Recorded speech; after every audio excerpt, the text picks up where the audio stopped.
Good afternoon, everyone, and thank you for joining us for our second plenary session of the 2023 National Governors Association Winter Meeting. As all of us in this room are aware, workforce challenges are a major issue across the country, and solving these challenges is a top priority for our nation's governors. I'm looking forward to an insightful conversation today with our expert panelists, moderated by Montana Governor Greg Gianforte.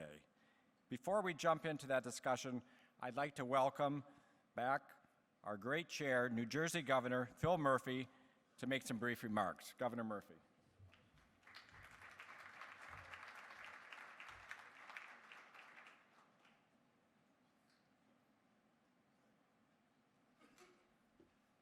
Hello, everybody. Good afternoon. I think we had a really good discussion this morning. Thank you all so much for participating and supporting. We had a great governor's lunch. I know the chiefs of staff had a really good one. Our first partners are either headed to the White House or they're at the White House as we speak to do their service project. And really excited about this discussion that's coming up. Workforce development is important to every one of us as governors, to all of us in this room. Regardless of the nature of the state, growing the economy, making sure everybody, not just you grow the pie, but everybody gets a piece of the pie, and that folks are well equipped, particularly for the jobs in the 21st century. The discussion could not be more relevant to us than right now. Very honored to introduce as our moderator, and he'll introduce the panel, Montana's Governor Greg Gianforte, who, by the way, is a Jersey guy. Greg, come on down.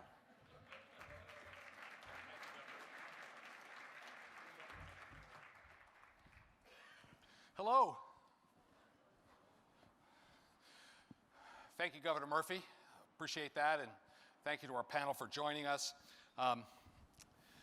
There's no topic that's more important than workforce. We see it on every main street in all of our communities, the help wanted signs, talking to business owners. It is the impediment to growing our businesses and creating more prosperous outcomes for our people. Just as we're getting started, I want to tee this up, then we're going to leave the program to our experts up here on how we're going to work on this, and we're hoping you'll give us instructions on what we need to be doing as governors to help you expand your businesses and create good outcomes. But I want to recognize the First Lady of Montana, my wife, Susan. We're going to be married 35 years next month. Pretty excited about that. And she's leading an effort in Montana to expand early childhood literacy through the Dolly Parton Imagination Library. So I'm really proud of the work she's doing there to help every child get a good start. I want to just tee this discussion up with a few statistics.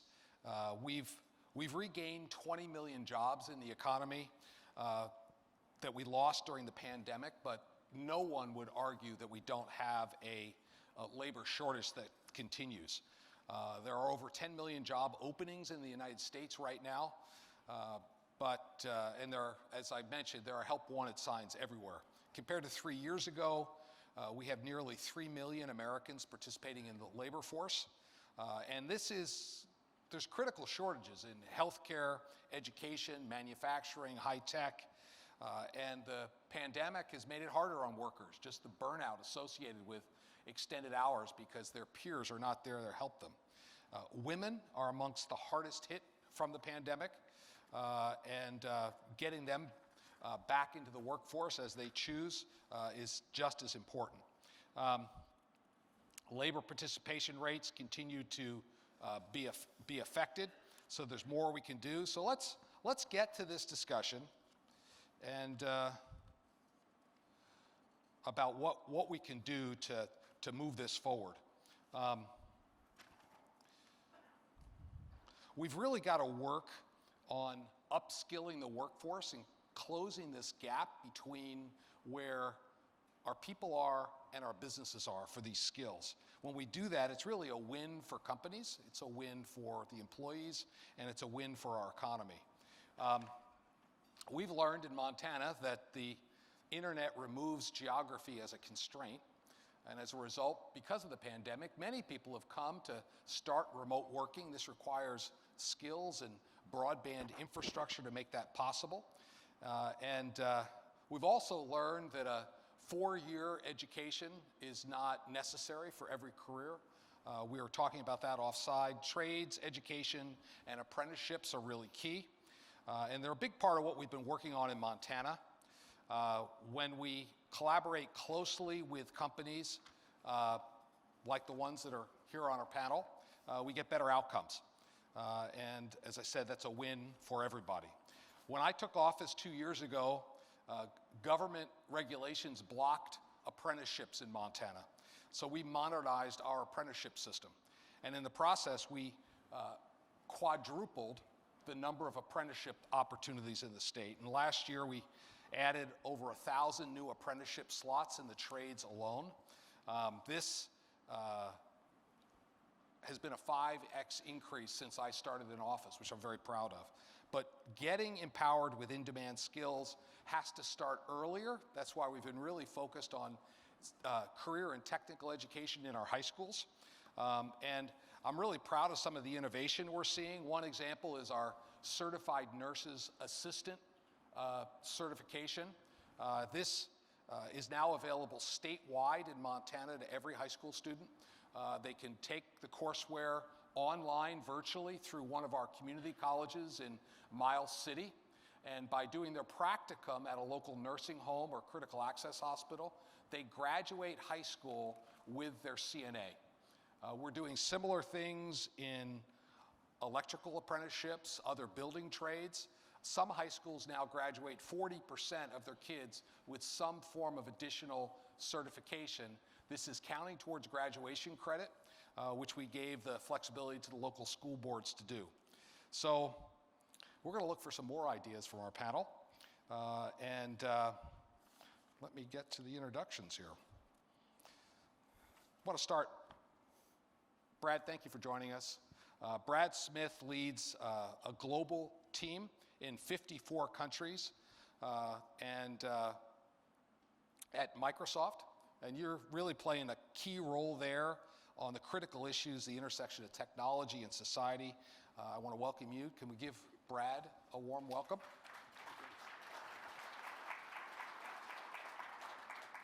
Next, Ravi Kumar from Cognizant.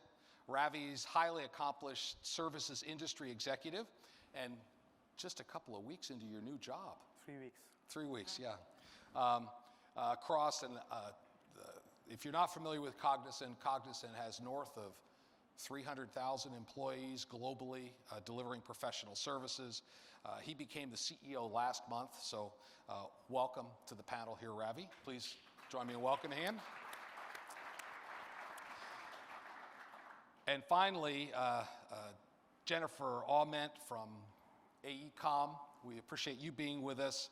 She is the Transportation Chief Executive. Jen leads a global team of more than 14,000 employees across highway, transit, aviation, port, and freight sectors. AECOM is a Fortune 500 infrastructure company. And please join me in welcoming Jen. So, to tee up the first question, we're really today focusing on solutions, and that's what we want to hear from you and take advantage of your knowledge so that we as governors can take back some of these lessons. We're going to talk about how companies and governments can partner better to meet workforce needs today and build a workforce for tomorrow. And really want to focus in on this public-private partnership. So one of the biggest challenges for government and educators can be keeping pace with jobs as the sectors evolve. So I want to start by hearing from each of you about the jobs and skills in your respective industries. How have they been changing? And since you started, what's happened and where are we going? Brad, do you mind starting? Sure. Well, I joined Microsoft 30 years ago this year, and of course that was a time when the personal computer was still really exploding and expanding literally around the world. The first thing I would say is one thinks about solutions. Somebody told me about a year ago that she had grown up professionally under Jim Mattis. And she said Jim Mattis always had a saying that really stuck with her. He said, if you want to find the right solution, spend 80% of your time studying the problem And then you can really have a successful 20% focused on the solution. So as we think about solutions, I would just start with 2 points of context that I think define and in many ways frame the problem and the dilemmas that we face today.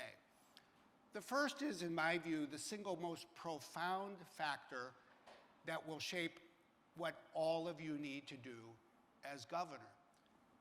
For the first time in the nation's history, the working age population of the nation is no longer growing the way it always has. So when people look at this labor shortage, at one level it's temporary, it's cyclical, it's post-pandemic, it's recovering from the kind of virus-based disaster that people had not literally confronted since the 19-teens. But actually it's much bigger than that. One of the things we do at Microsoft is we study the data and we look for every country in the world, looking back 100 years and forecasting on basis of data to the end of this century, and for every 5-year period for each country, how much is the working age population going to increase or decrease? And throughout the 20th century, every 5 years, the working age population, meaning age 20 to 64 in America, grew basically 6 to 10 million people. It has been such an ongoing fact that we take it for granted. If you start a business, there will be more people you can hire because there will be more people in your state or country. This 5-year period, the working age population of the United States will only grow by 1 million people. The last time this country had a working age population that grew by that small a number, John Adams was president of the United States. And if you look at this 5-year period, it's pretty much going to be like this for the rest of our lives. This is even based on current projections for immigration. So our economies are going to need to adapt.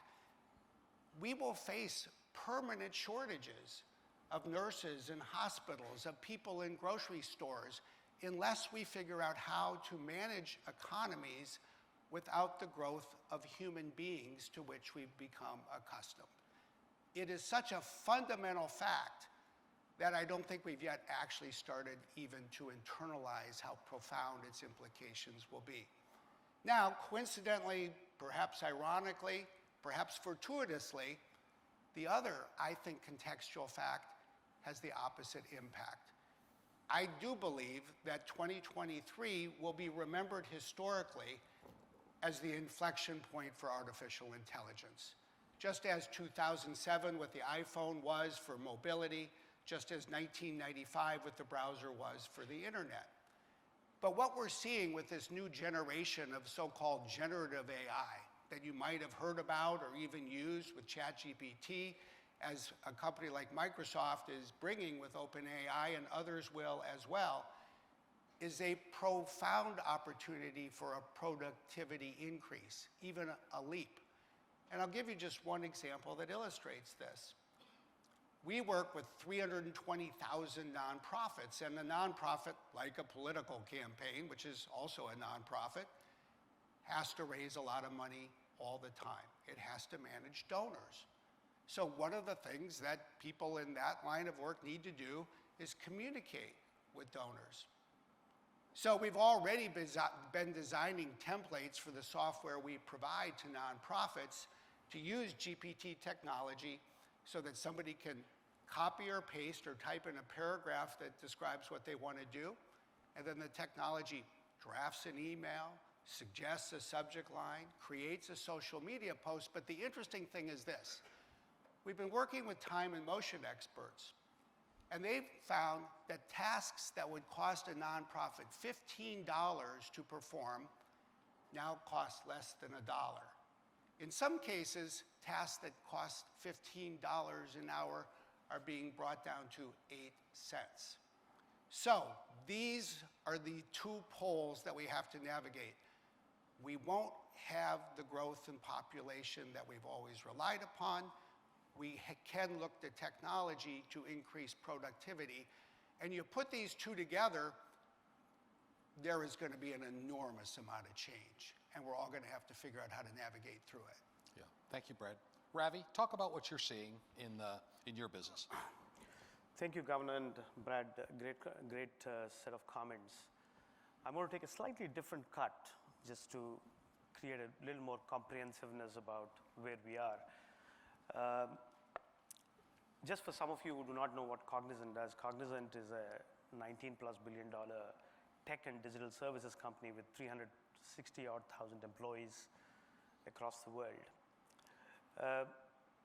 We are at this very interesting stage where we have on one side 10 million open jobs in the United States, and then we have 4 million people leaving jobs every month for the last, I would say, 24 to 30 months.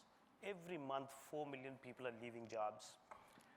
So there is this dichotomy or a duality of sorts with upward social mobility not existing in some jobs, and there are high-paying jobs on the other side, and you need a bridge to cross.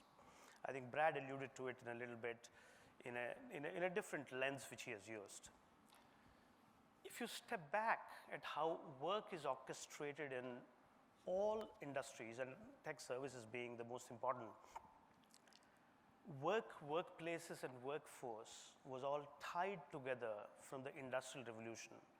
It's an evolution from the Industrial Revolution which has actually been the way the format of work was. In the digital age we are all living in, they're all going to be decoupled. Workplaces and workforce is going to be decoupled. And I'm actually very excited about it because this inflection point is going to allow us to create much more diversity, much more inclusivity, and of course, reset, and actually kind of try to bridge some of the gaps which Brad alluded to. And I'll kind of cover 3 of them, which are interesting. If work is going to be very modular, and it's going to be decoupled from workplaces, we don't need full-time workers at work. So the labor force participation in the United States, which is only 60%, 60 to 63%, is going to go up if we actually have work very modular and we don't need full-time workers. In fact, ironically, because of the pandemic, work and lives are going to get distributed. They're going to get redistributed. We're going to redistribute our lives and work. If that happens, the polarization between rural and urban America is going to be bridged, which essentially means work will go to where workers are rather than workers coming to where work is, which is why that polarization was. So it's a good thing. This reset can actually allow us to unleash that potential and bridge that gap. The second bit, which Brad spoke about, 2023 is going to be a year for AI. If machines are going to be a part of work, the cognitive diversity at workplaces will change. Work was all about solving problems. Most industries used work to solve problems. If machines are going to do repetitive problem solving, the human endeavor is going to be about finding new purposeful problems, which means the cognitive diversity in workplaces, especially in tech, and if every industry is going to be a tech industry, if every industry is going to be at the core built on technology, you're going to find much more cognitive diversity in workplaces. So STEM skills are not the only skills needed. We're going to see more non-STEM skills in workplaces. In fact, if you just look at the world demographic, there are only 29 million IT professionals. You don't need, you're probably going to add a few more, but you're not going to add significantly, but you still have a lot of technology work. So you don't need STEM skills to do that, and the cognitive diversity needed in workplaces will help on diversity and inclusivity. One of the things the Industrial Revolution did over the last few decades was it kind of created a linear equation between education and work. So education was the biggest feeder to work, and therefore, there is almost a prerequisite for degrees in every job we do. That is going to be disconnected. And that's because the life of skills is so short in the digital age that you may not need a 4-year degree to actually do the future digital jobs. And in fact, at Cognizant, we tried all the three things I spoke about. Redistributing work to rural America, hiring without a degree, hiring from community colleges, hiring with a feeder to do digital apprenticeships, and more importantly, hiring with a cognitive diversity without STEM skills in a tech world we are all going to live in. I think these three shifts in the way work is going to be orchestrated, I think is going to drive much more diversity and inclusivity, and the gap between high-paying jobs and people who are leaving jobs, that can be bridged. And I think you will see a blurring line between industries, and therefore you will start to see people moving from jobs which don't have upward social mobility with good learning and training infrastructure in consortium with governments and governors. You could actually build that pipe for new digital tech-age jobs. Great, thank you for that insight, Ravi. Jen, tell us what you're observing at AECOM and what you see the future looking like. Great, Governor. And thank you for the opportunity to be here, by the way, especially with a governor who's championed transportation and apprenticeship, and very proud to be a partner of yours. And actually, AECOM partners with almost every governor at the table here today, and we're honored to do that, whether it's overseeing delivering the largest rail project in California, whether it's designing the largest highway project in Texas, whether it's looking at climate resiliency for ports in Florida. If you came into National Airport today, you'll see it's better probably than the last time you came in. That's a good work of our team at DCA. We're currently constructing the new Terminal 1 at JFK, and it's like actually changing the tires on a car while it's going down the road at 100 miles an hour. So we get the honor to work on some of the most complex and exciting transportation projects all around the world. But these projects look very different today than they did 20 or 30 years ago. The era where we are drawing designs as engineers on boards has long passed. And a large multi-billion-dollar transportation project today requires a tremendous amount of digital expertise. These projects are much more complex commercially than they used to be. They have a whole set of complicated stakeholders, from investors to community partners to complex system developers. And so building a road and designing a bridge is much more complex than it was a generation ago. The way AECOM is tackling that is in a couple of ways, and we need your help as champions of infrastructure to be able to help fuel this trend. One is knocking down geographic barriers. One of the greatest things about being in the transportation industry is partnering along with governors and your teams. We have a powerful role to create local jobs, put small businesses to work, and drive the economy, connect communities in so many ways. But we also have an opportunity when we are facing some of the most complex transportation jobs to pull in expertise from all over the world to ensure that we are bringing the most collection of brilliant minds and expertise to bring the best solutions from the globe to the transportation project that we're moving forward on. So at AECOM, we've made a lot of efforts in this modern age of delivery in knocking down those geographic barriers to make sure that we can bring the best tunneling expertise in the world and match it with local job creation to be able to meet the moment of the complexity of the projects that we're moving forward with. The other piece is we are facing, all of us, a tremendous workforce shortage. But one of we have a huge agenda in the US right now to move major transportation projects forward. So we are taking advantage of this crisis. I have my leadership team here from all over the world this week. We said this is the moment where we can now make a meaningful change to accelerate and maximize the role that digital tools can play in the execution of major transportation projects. Luckily, AECOM has made big investments in this area, and we are employing computational and parametric design so that things that are repetitive activities on the design of major projects, we can do those repetitive activities through digital solutions and free up our brilliant engineers to do the creative, complex work that brilliant engineers do. This enables us to accelerate delivery, to be able to meet the complexity and challenges associated with a very demanding and tight workforce right now, and to be able to increase quality as well. So there's lots of benefits to do that. But both of these strategies require your help and partnership to be able to help support the successful delivery of transportation projects in your states.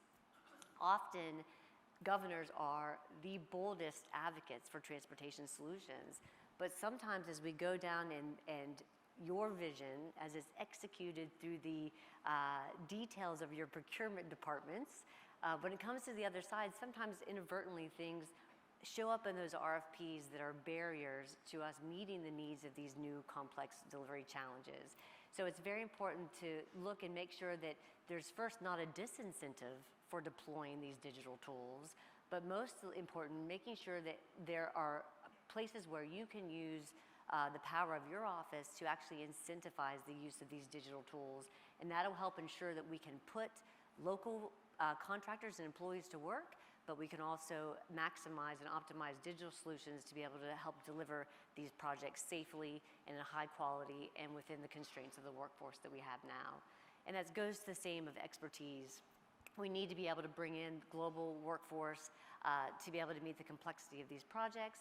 So to make sure, again, we have incentives to put to work as many small businesses and local employees as we can, but also don't shut the door in those procurement documents on if you are looking at a complex transit system that's never been done in your state before, let's make sure that we have the flexibility to bring in the most experienced minds in the world to couple with your local expertise to be able to make these projects a success. Okay. I think it's interesting that all of you mentioned either AI or automation as a partial solution to deal with workforce shortages. Yeah. Jan, a little bit of a rabbit trail. You mentioned changing a tire at 100 miles an hour going down the highway. Have you done that? And is there a video on the internet where we can see it? Well, there might be a video. I think there definitely is a video of the changing the transit system or the port operating system while bringing cargo in. So I don't know if that's quite as glamorous, but I'll send you the YouTube link. We'll keep us posted on that, would you? Yeah. So I want to shift the conversation to how we as governors can partner better with industry on solutions to fill these workforce gaps. Your companies are all tackling this in real time. You need great workforce, and public-private partnerships is part of that. I'd like each of you to address that. Ravi, I'll start with you. Cognizant has brought 300 new jobs to Montana, in Missoula in particular, 800 jobs in the region. And along with the job creation, we've worked together with the University of Montana to develop a just-in-time education system to build what I like to call a employer-specific workforce pipeline. So if you could talk about that experience and what it's been like from Cognizant's perspective, I'd appreciate it. Sure, Governor. Governments in the past have been wired to people's lives at the start and the end, and not as much in the middle. And the change is actually happening in the middle now. The reskilling need is so much of heavy lifting that you need a consortium approach where local governments, the academia, and local corporations can come together and do the heavy lifting. I think reskilling so far was an individual responsibility. That is okay if you're not doing radical reskilling. But if you're doing radical reskilling where you want to move people between industries which don't have that upward mobility to industries which have that upward social mobility, then you need that heavy lifting in a consortium. So what we did in Montana is we worked with the governor and the governor's team, with the University of Montana and a consortium of employers, and we were a lead employer there, which we did 300 jobs. And Montana has a Montana High Tech Alliance, so we kind of have a bunch of employers who have common interests. And I want to go back to what the three things I said before, which is we could redistribute our lives and work. So you could take work to rural America. So you're taking work to smaller towns and smaller cities. The second thing we spoke about is hire without degrees. And the third is to hire without STEM skills in tech, which could be anthropologists, sociologists, psychologists. It could be without a degree. And we took these principles and we did an experiment at Montana which really worked. And we hired 300 of them. We hired firemen, we hired gym instructors who became Salesforce administrators, project managers, tech architects. We hired veterans, we hired construction workers. And we converted them into high-skilled technology jobs with a 12-week training, immersive 12-week training. It's almost an apprenticeship. And we translated that to highly upward mobile social jobs. And that's only possible if you actually put a consortium of shots. Last year, actually 2 years ago, 2021, we partnered with the National Governors Association, and we created a workforce innovation network to support transition of people into high-skilled jobs. And we committed in the United States almost $150 million to do that. And this is something we do for our work, in the sense we hire from schools, we hire from community colleges. So this is doable.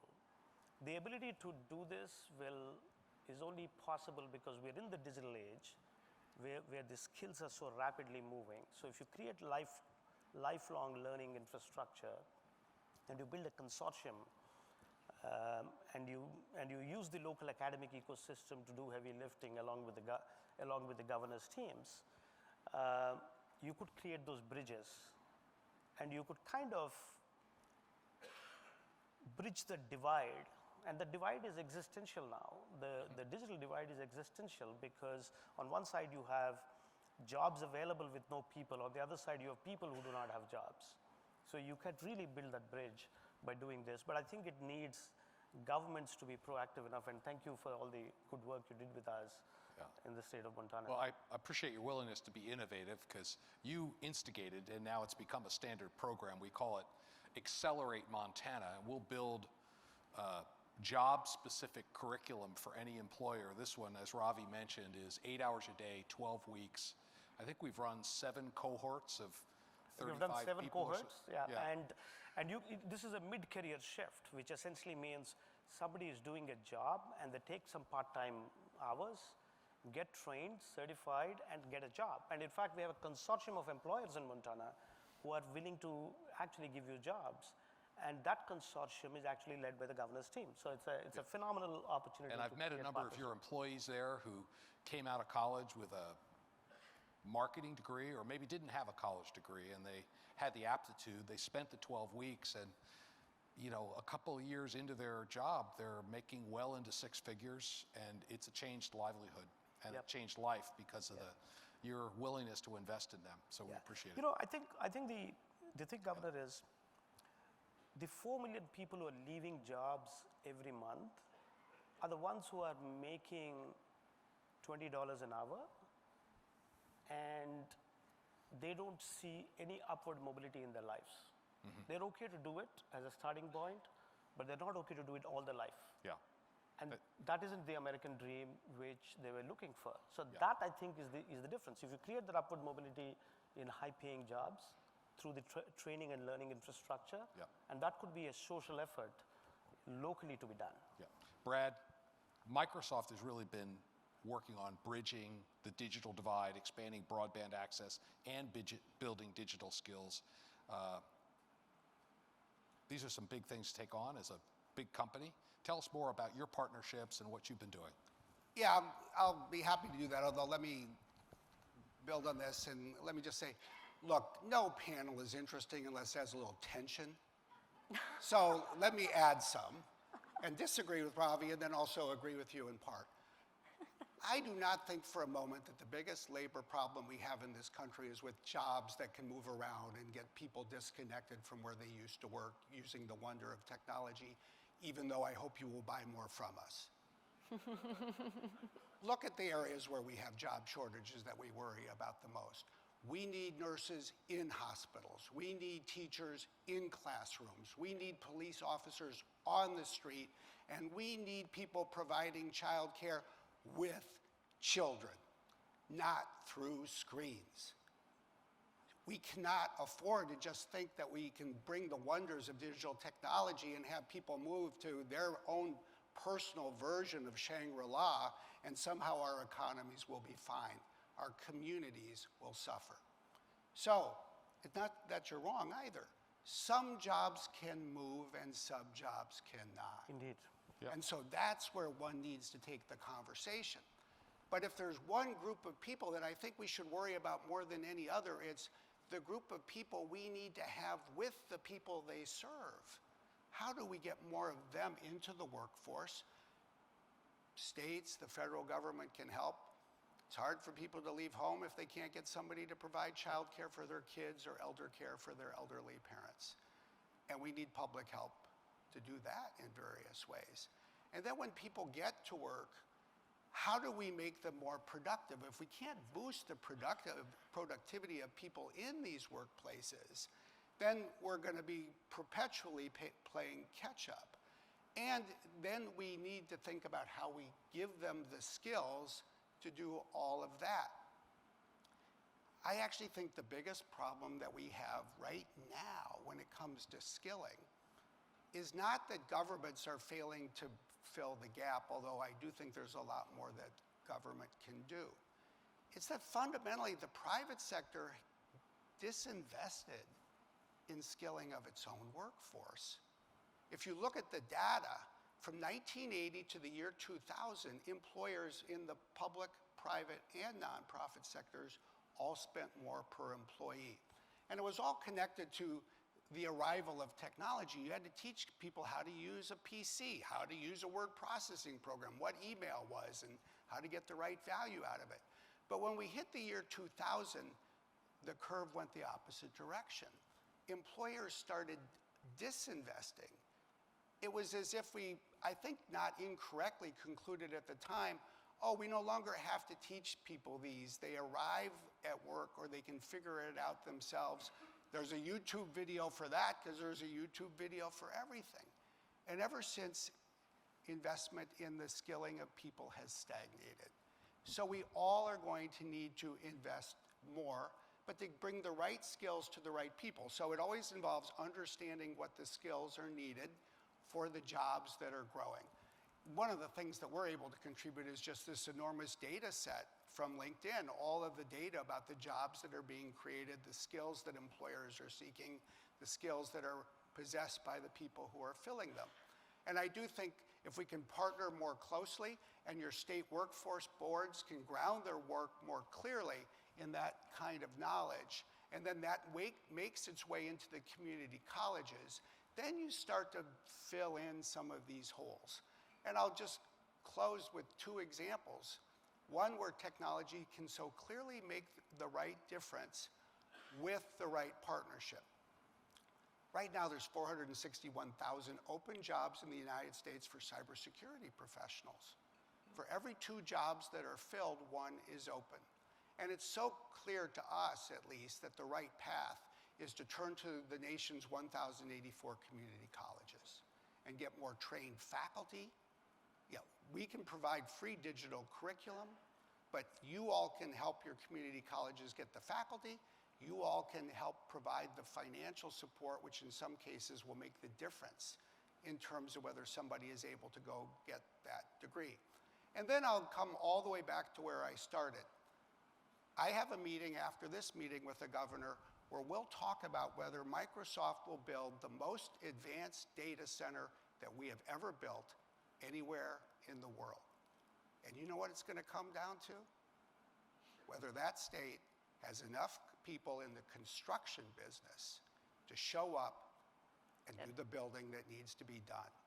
And so we can make construction more efficient, but if we don't have enough laborers, that data center is going to go somewhere else. So all of this is this extraordinary mixture of the most advanced technology and the most basic needs and putting them together. Thank you, Brett. That's a great transition to It Jen, is. Who's going to go build these things Well, for and I us? tell you, we are big designing bridges, so I'll put a bridge between the two of you in terms of your comments. I think, and that is, all seriousness, our biggest workforce priority now across our 55,000 people is how do you get that right mix, that we call it freedom to grow, where we have in a industry that is, apprenticeship is so critical. How do we design a new modern workforce where we've got that 2 or 3 days a week, where you have that apprenticeship, you have that client, you have that on-site work, but then also providing flexibility and being able to optimize our workforce through digital tools that help keep us connected. So we'll build the bridge between those two comments. I want to pick up on the comment, Brad, you made around productivity. And to be clear, we are hiring a lot of people. And if there's anybody here who has any experience in designing tunnels, meet me outside and we'll hire you today.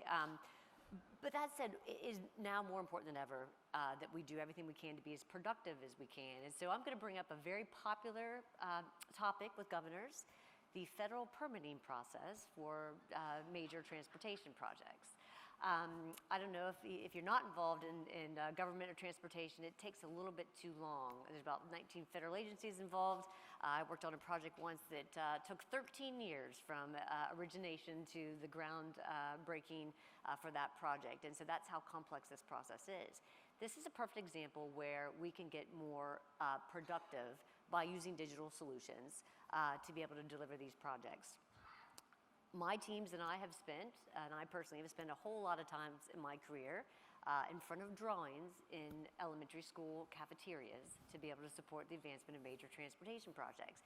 That's how we've done the permitting, environmental review, and engagement process in transportation for 100 years. Well, it turns out we can do better by deploying partners in digital tools.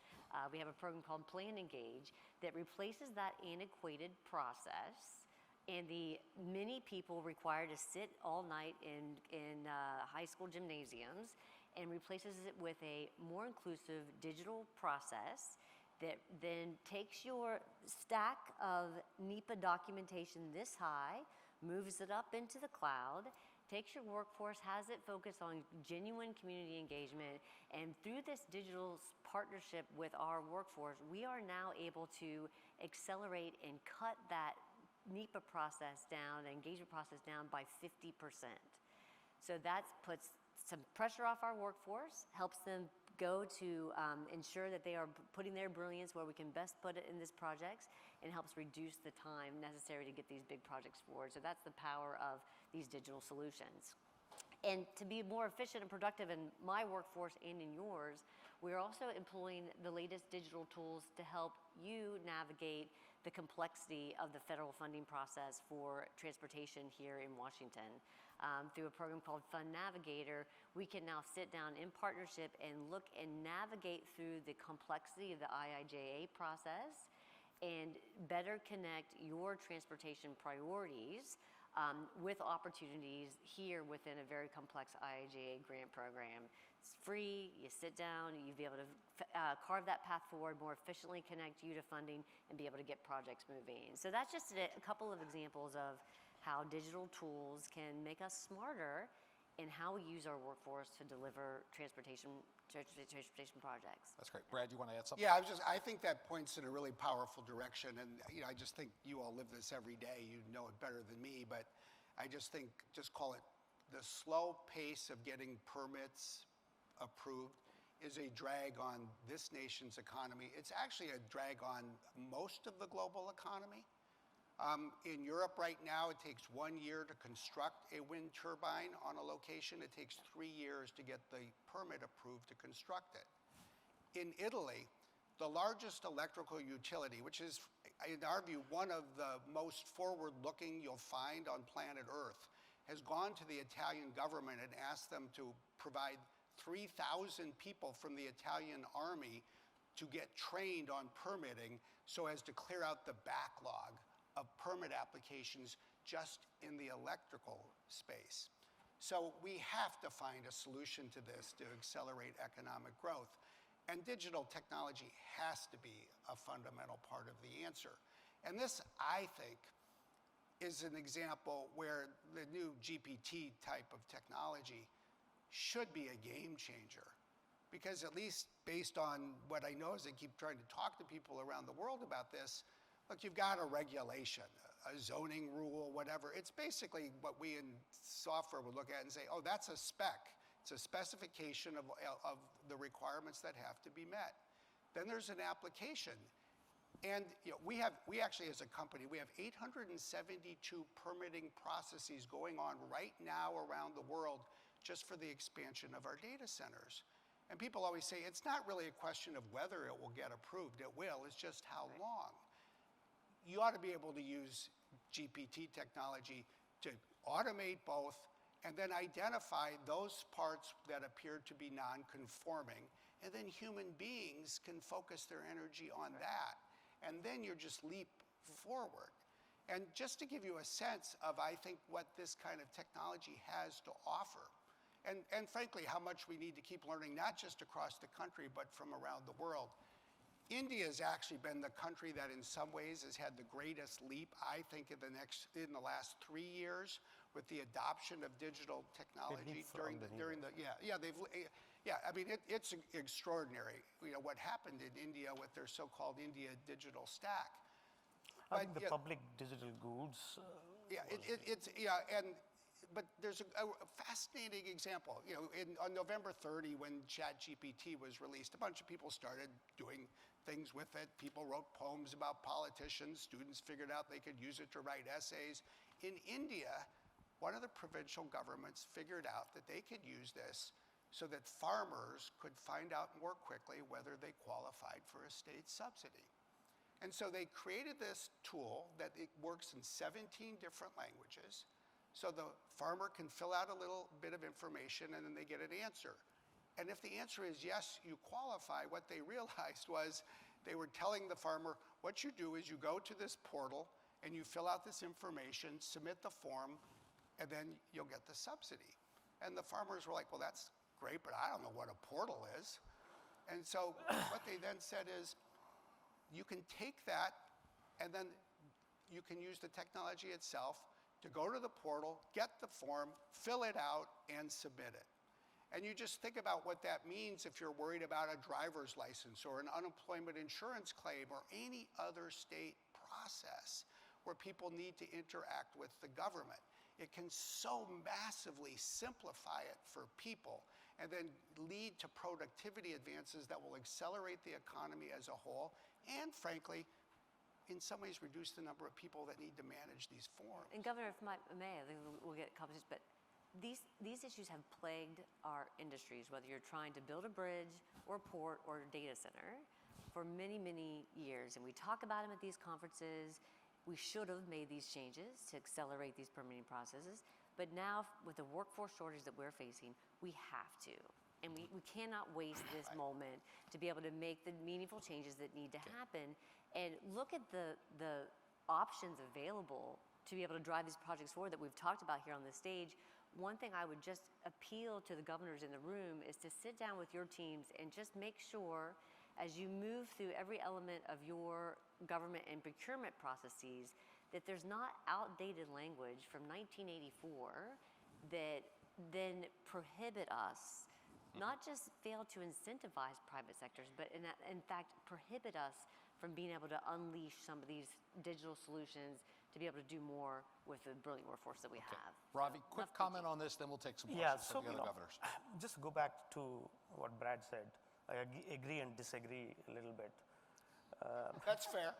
You want us to Jen, change we places? should have put So you want me to between change them. places here? Yeah. Yeah. If we have to attract more construction, more youth to be in construction, more youth to be in healthcare, nurses, everything else, we need to make those sectors attractive enough and not polarize between the good jobs of technology. And therefore, I think the immersion of technology into these industries will create the mobility needed.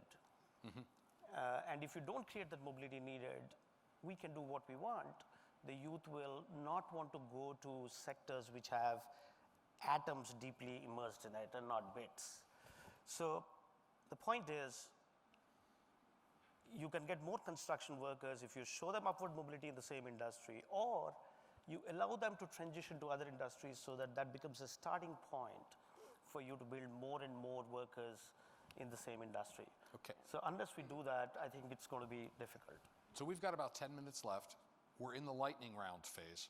So I'm going to open it up to the governors. I know Governor Kelly had a particular comment or a question.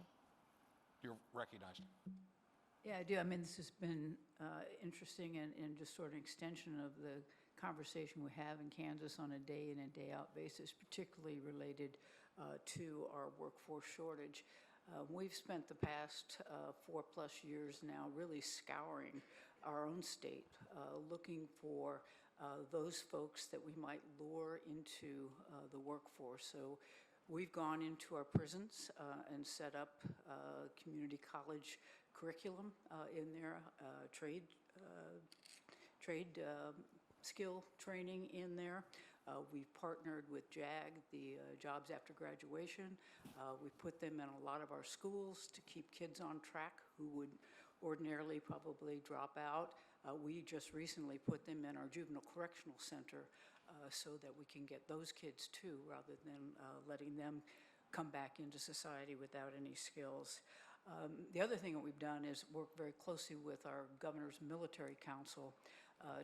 We have a pretty big military presence in the state of Kansas, and so we have a lot of people coming into Kansas, and we have a lot of people potentially leaving as they separate from the service. And so we have worked diligently to create laws that will allow for coming to Kansas more attractive, and also provide for the spouses of those being transitioned to Kansas to be able to work. So a lot of work on licensing reciprocity, for instance. And I know that there are a number of other states that have also been engaged in that.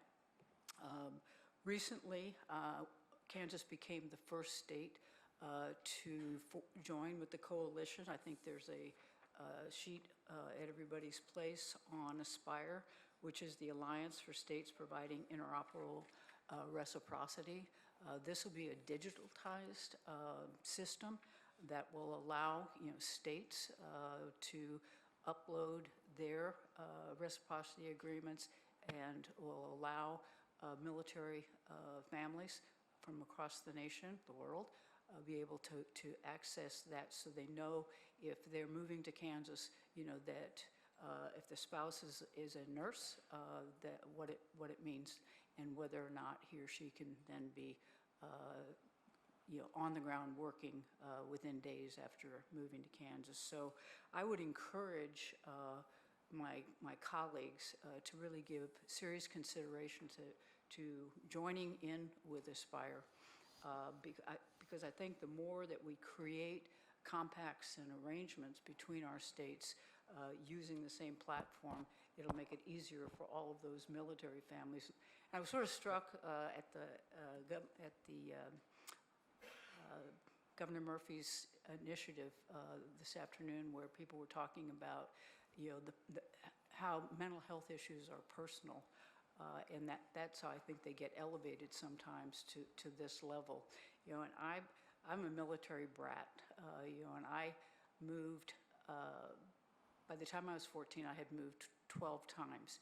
Well, my mother had also moved 12 times and had to move 3 other kids 12 times, and was not able to work because there was no such program like this that allowed her to take her skill set from one state to one country to back to the states to use. So Governor Kelly, thank you for bringing that to our attention. Okay. I want to recognize Governor Cox and then the governor from Illinois. Governor Cox? Well, I'll go very quick. I just want to thank you all. I thought I was the only person that could turn a discussion on workforce into permitting reform. So God bless you. Thank you. That's all. Governor Pritzker. I can turn it into permitting reform too. In Illinois, we have the third largest community college system and some of the greatest research universities in the world. And I wonder, and I'm interested in all of your views about this, how you value as employers an online degree and online learning versus in-person learning. We have both, we offer both, and people can get degrees both ways, but. This is a good but- question. but We you're are in the lightning hiring round. people. Okay, okay. I would say quickly that universities, whether it's community colleges or other academic universities, in person or online, we see our academic partnerships, one of the most important roles that they can play for us right now is making sure we're not leaving talent on the sidelines. Less than 10% of my industry is women. We have in some of our transportation sectors, 50% of our industry is retiring in the next 10 years. So whether it's in historically black colleges and universities, whether it's working with the community colleges, whether it's working with other partnering organizations, one of our top priorities is to make sure that we are creating apprenticeship opportunities, fellowship opportunities for underserved communities and women in this industry to be able to bring them up, however they get their degree. Ravi? Yeah, so I would say both, in a way, a mix of both. The need of social capital in learning, I think, is very important. Some dose of social capital. So immersing in person to online is the best format. In fact, one of the reasons why community colleges in the US have not been successful to create good jobs is there isn't enough apprenticeship attached to community colleges. And that's probably the only big gap for community colleges to become mainstream in getting good jobs. And I think that immersion will help. And I would say that's the only template which will make community colleges much more mainstream for good paying jobs in the US. Okay, Brad, in class or virtual? Well, I think this combination is ideal. I would just say the diversity of the American higher education system is its strength. And then you have to look at what are the different workforce gaps, and then you send the different parts of the education system forward to help meet those needs. And so it really requires that level of granularity, but with that kind of granularity, I think that's the key. The one other thing I would say is, look, as governors, you manage a state government, but you lead a state. And I think that you have the opportunity not only to rally those parts that are part of the government itself, but every part of the state, the nonprofit and for-profit sectors. And I think if you think holistically about what we each need to do, that's how we make this real progress. Apprenticeships we don't need the state to create apprenticeships. We just need to create them. And then the state can help us do even more. Yep. That's right. Yeah. This has been a really worthwhile conversation, and one we're not done. We could have gone much longer. Could we thank our panelists for their